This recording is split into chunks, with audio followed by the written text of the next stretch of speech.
생각이 나요. 27절로 가보면 이렇습니다. 27절을 먼저 읽어보면 이렇습니다.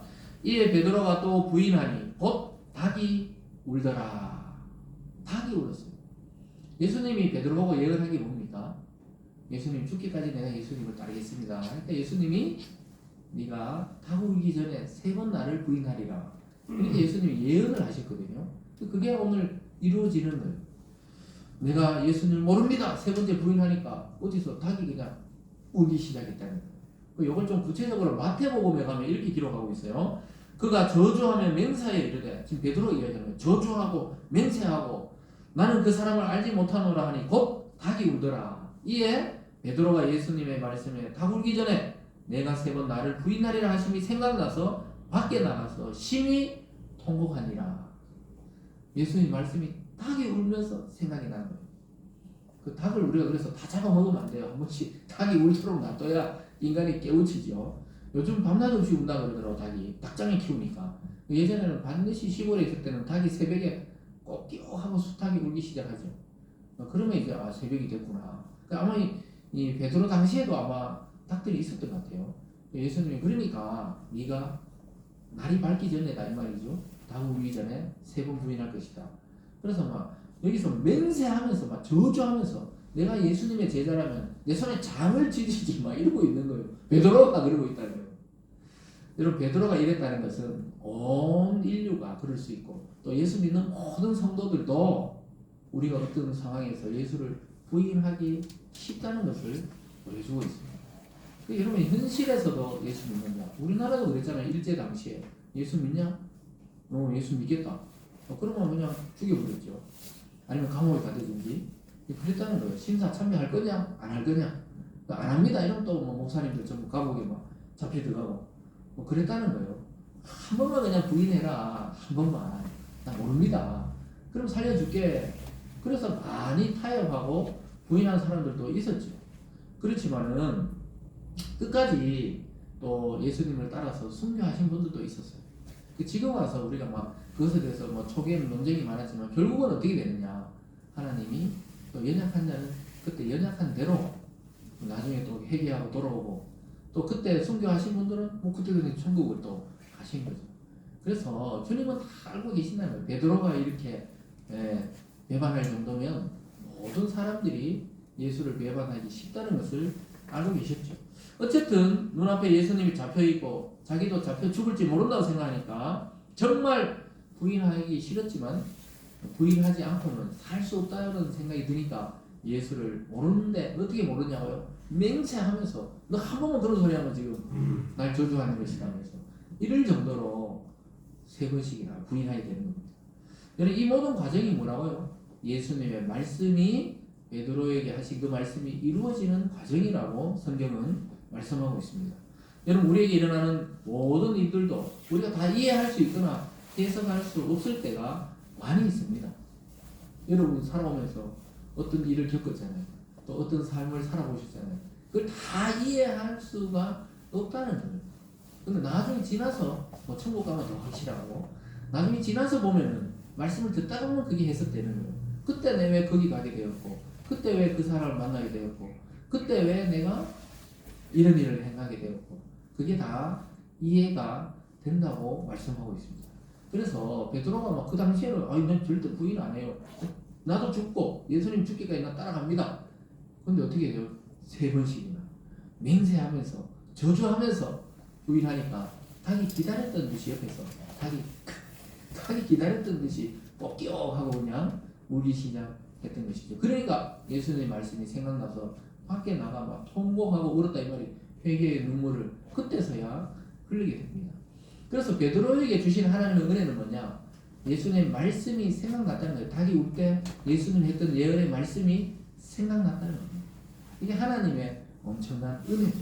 그래서 여러분들이 우리가 죄를 짓거나 또 하나님 눈에 벗어나거나 이랬을 때 말씀이 생각난다는 것이 가장 큰 기적이고 가장 큰 은혜고 그게 하나님의 가장 큰 사랑인 것입니다. 믿습니까? 그래서 우리는 말씀을 왜 계속 듣느냐? 잊어버리게 되죠. 잊어버려요. 지난주 말씀 제가 아까 잠깐 설명하니까 기억이 나지 기억을 못 하셨을 거예요. 네? 지난주 기억이 나요? 예수님 막 잡혀가고 가룟 유다가 막 예수님 입에 입맞춤을 딱 하니까 신호인 줄 알고 막 군인들이 잡아가고 이 베드로는 칼을 빼서 길을 치고 제가 이야기하니까 아 맞다 이러지만 요 전까지만 해도 기억나는 사람이 거의 없었을 거예요. 그래서 또 듣고 또 듣다가 보면은 자기에게 하시는 하나님의 말씀이 어느 날 들리기 시작해요. 그때 우리는 죄가 무엇인지 알고 하나님은 뭘 했던 것이 무엇인지 알고 다시 딱 하나님과 일체가 되는 것입니다. 그래서 그저 믿음의 눈으로 예수를 바라볼 뿐이었지만 이제 닭이 울자 예수께서 하신 말씀이 생각났던 것입니다. 그 베드로에게 하나님 엄청난 은혜를 주신 거예요. 가룟 유다는 나중에 후회했지만 자신의 방식대로 그냥 자기 목숨을 끊어버리고 끝내버렸잖아요. 회개의 기회가 없어요. 자기가 그냥 목을 매 죽어버렸으니까 회개의 기회가 없었던 거예요. 근데 베드로는 예수님을 3번이나 부인했으니까 엄청 큰 죄잖아요, 사실은. 그런데 회개하고 통곡해서 돌아왔다는 것이 중요한 것입니다. 우리들도 하나님의 말씀 앞에 늘 이런 생각과 행동을 반복하고 있습니다. 근데 우리가 하나님의 말씀을 진짜 믿는다면 이 모든 과정을 통해 여러분과 저를 향한 하나님의 뜻과 선이 이루어지는 과정이라는 것을 깨닫기를 바랍니다. 그래서 우리 스스로 현실과 타협할 때 실망할 때 많죠. 신앙생활 하다 보면 실망해요. 내가 예수 믿는데 이것밖에 안 되나? 아이고 내가 오늘 또 화를 냈네. 오늘 또 내가 저 사람을 미워하네. 이럴 때가 있죠. 어떤 사람 보면 신앙생활도 멋지게 하고 사회생활도 멋지게 하는 것 같은데 나만 왜 이렇게 예수 믿는데도 왜 이렇게 찌질하게 예수를 믿는가 이럴 때가 있죠. 근데 알고 보면 그 멋져 보이는 그 신앙인들도 다 그런 과정을 겪고 있다는 사실입니다. 사실은. 그래서 너무 자책할 필요는 없어요. 오히려 말씀을 듣고 내 생활을 회개하고 바르게 베드로처럼 다시 돌아가면 되는 것입니다. 베드로는 다른 제자들이 다 도망가도 주님을 버리지 않겠다는 약속대로 일단은 예수를 계속 따라갔어요. 그런데 목숨 앞에서는 부인할 수밖에 없었던 겁니다. 이랬던 베드로가 나중에는 어떻게 돼요? 성령을 오시고 성령을 받고 예수님의 말씀으로 무장했을 때는 자기가 순교하는 걸 알면서도 어떻게 이야기했어요? 나를 십자가에 똑바로 못 박지 말라.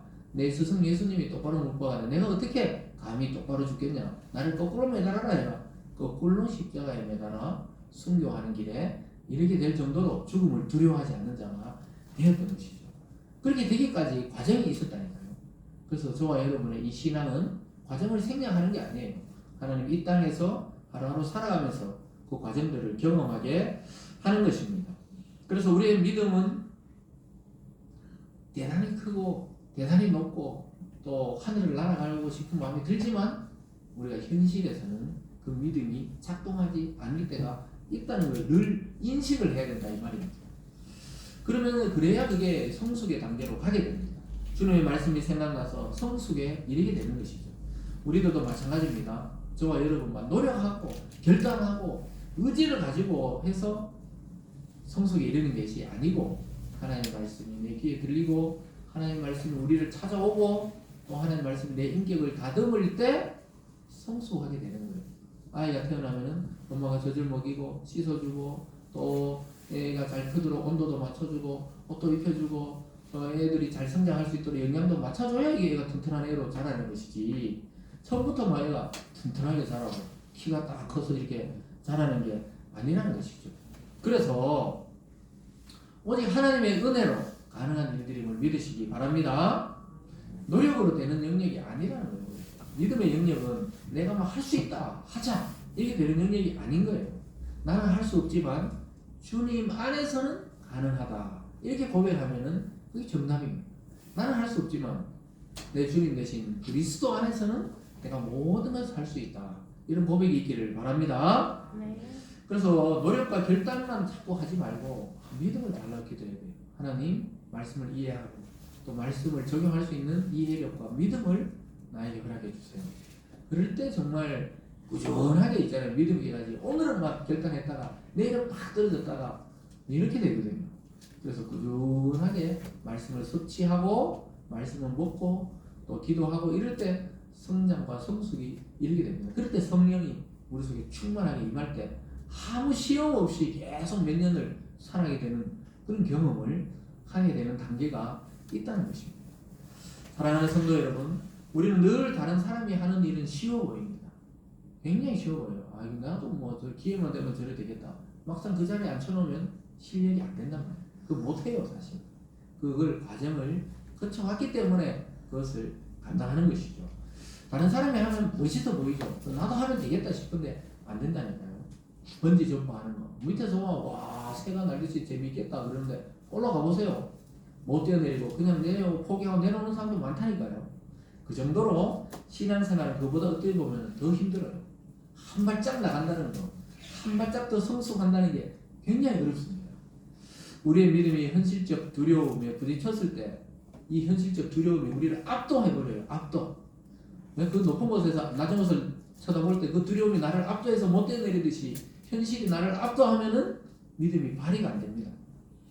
그래서 예수님을 부인하고 싶고 신앙에서 도망가고 싶고 그럴 때가 많죠. 그럴 때 우리가 평소에 들었던 이 평범한 말씀이 생각날 때 승리하게 됩니다.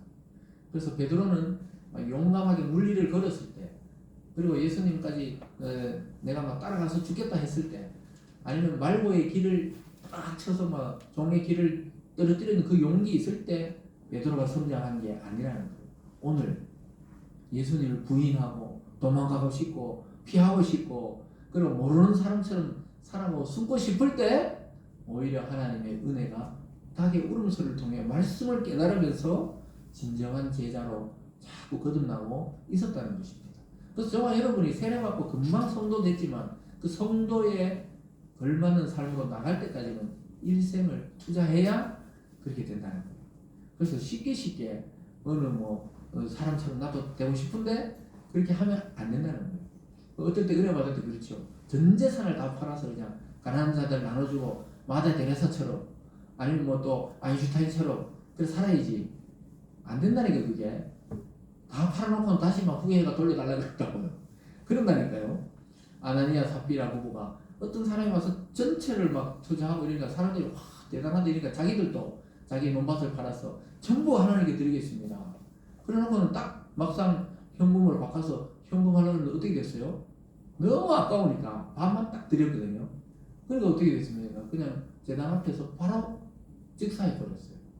그러니까 그게 믿음이 안 되면 안 된다 그래야 된다니까요. 못하면 못한다. 할 수 있는 것만 하겠다. 이렇게 해야 자꾸 성장하는 것이지. 처음부터 막 큰일을 하겠다. 나 뭐 어디 아프리카 가서 전도하겠다. 여러분 그런 사람이 있으면 막 말려야 된다니까요. 뜯어 말려야 됩니다. 왜 그러냐? 이 과정이 필요하다는 거예요. 애기가 나 태어나자마자 아버지 이제 고생 많았지. 오늘부터 내가 직장 나갈 테니까 이제 쉬세요. 그런 애기는 어떻게 해요? 애기가 아닌 거죠. 이상한 거죠. 그러니까 하나님도 부족한 게 없는 분이에요. 우리가 뭘 하나님 위해서 해드리겠다. 그 말부터 거둬드려야 돼. 우리가 하나님이 뭘 해주겠어요? 하나님 전지전능하고 부족함이 없으신데 오히려 하나님이 내게 은혜를 주세요. 이런 자세로 신앙생활을 해나가야 되겠습니다. 여러분 평소에 들었던 그 평범한 말씀 성경의 진리가 우리를 위기 때 우리를 살릴 것입니다. 우리를 돌이키게 할 것이에요. 우리를 자유롭게 합니다. 어떤 현실적 두려움도 믿음이 있는 자는 돌파할 수가 있게 돼요. 사랑하는 여러분 한 주 동안 들은 말씀을 생각하시면서 그 현실의 어려움과 두려움 또 여러분의 고민을 믿음으로 극복하고 승리하시기를 주님의 이름으로 축원합니다. 기도하겠습니다. 사랑의 하나님 아버지 감사드립니다. 하나님 우리의 믿음 없음을 용서하여 주시옵소서. 오늘 이 베드로의 문제는 베드로의 문제가 아니라 우리 모든 성도들의 문제 또 우리 자신의 문제임을 깨닫게 됩니다.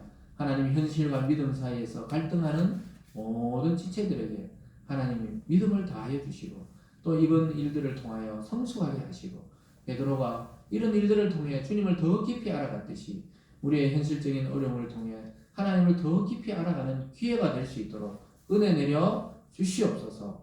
감사드리며 예수님 이름으로 기도드리옵나이다. 아멘. 네, 우리 다 같이 540